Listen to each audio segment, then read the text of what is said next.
he's about to say something really stupid. Hi everybody. One of the most important lessons in life is not to treat others the way you want to be treated. Satanic religions such as Christianity and Buddhism teach the opposite. It completely goes against nature. Not for humans it doesn't. If it did, then none of us would be here. Back in antiquity, we only prospered because we learned to cooperate and work together. They were very hostile times, and humans are relatively weak. You would have been quickly ostracized for treating others badly. With no one to watch your back, you'd have quickly become a meal for a larger animal or killed by a rival tribe. Plus, we need community for our well-being. Being out for only number one will still not win you many friends, even to this day.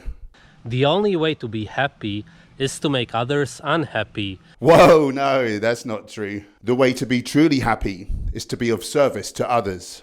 That's one of the 6 human givens, emotional needs that we all possess. When I was a child at Christmas, I remember my mother saying it's better to give than to receive. I thought, great, give me lots of presents.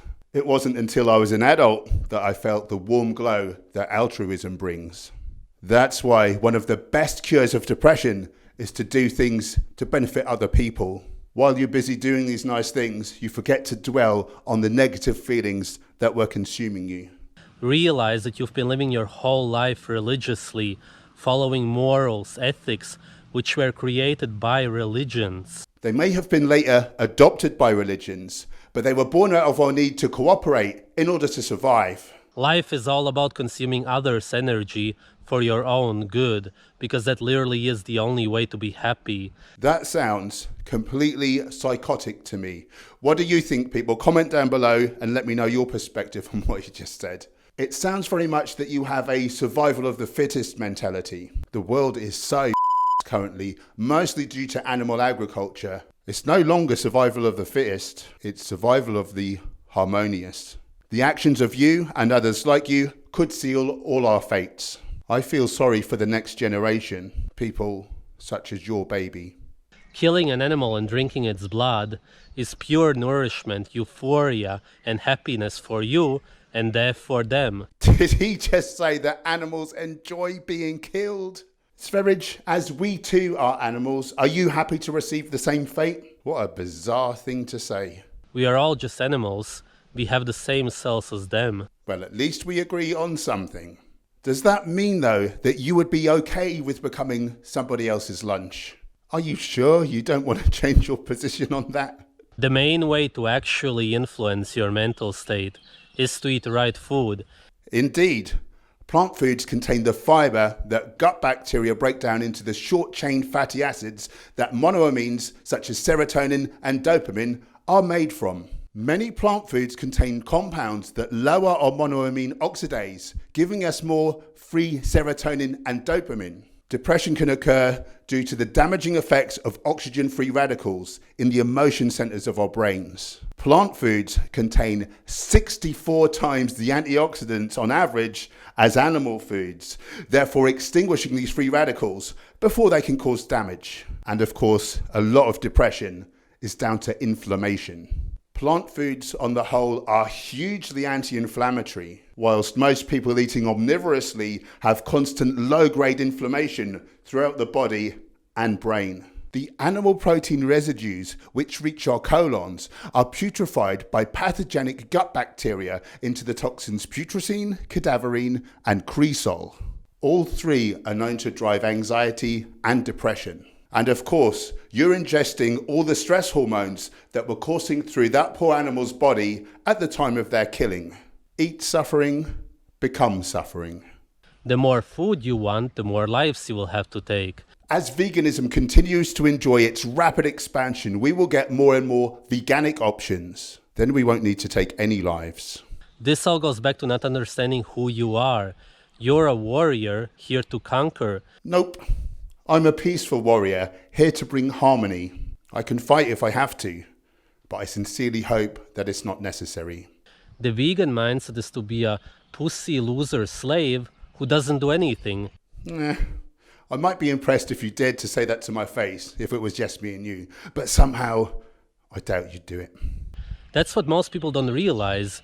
Vegans, especially the men, are the true definition of pussies. Or is the true definition someone that doesn't have the balls to stand up to the masses and defend those that are too weak to defend themselves? There's nothing more pussy than a guy who won't kill an animal. Oh, there is. A man who will hurt those weaker than himself in order to feel big. Can you not see that the vast majority of people would not hurt an animal unnecessarily? Do you not consider it at all possible that perhaps you may be wired differently than most people? Or are you so far gone that you can't even consider that it may be you and not pretty much the whole rest of the planet that is wrong? Especially if they say, I don't want to hurt it. It's incredibly unmanly and unattractive to the opposite sex. What the hell would you know about that? Do you seriously think that women would go for a man that enjoys abusing animals? Oh my God. Any woman that I would actually want to get with would have to be vegan in the first place. Pretty cool that the vast majority of vegans currently are women. Non-vegan guys, you are seriously missing out.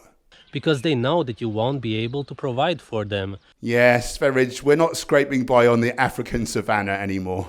The ability to provide nowadays comes from money. Something your out of work seems unconcerned with. This mental state is physically part of you. Contrary to what the Church of Scientism, The Church of what now? has been telling you your whole life. And it's not mostly because of brainwashing. It's because you didn't eat raw meat as a child. I'm feeling a little bit under the weather today. It's because you didn't eat raw meat as a child. I'm so sad that we can't just all get along and stop these senseless wars. It's because you didn't eat raw meat as a child. I just got a huge electricity bill. It's because you didn't eat raw meat as a child. Yeah, that's your answer for everything. Show me the non-existent data on the perils of not eating raw meat as a child, or shut the up. Stupid thing to say. Mental disorders are caused by physical damage to your body. I'm no expert, but I imagine they can be caused by other things too. Anyway, please go on.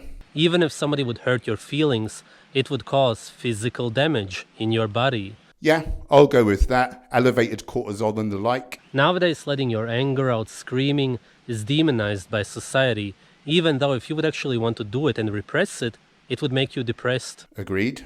The overall point is that if somebody would hurt you in any way, would they want you to fire back at them? Let your anger out, for example. Of course not, but that's the natural law of life. Which is why the best thing is to treat others how you wish to be treated and avoid all this unpleasantness in the first place. Nowadays we have the police and man-made rules, which we call law, to protect the pussies. Is that why you phoned the police on that guy who tipped paint over your head instead of dealing with it yourself? It's funny how you act differently to the way you preach when the tables are turned and you're the victim. Click this video now unless you are a pussy full of anti-nutrients.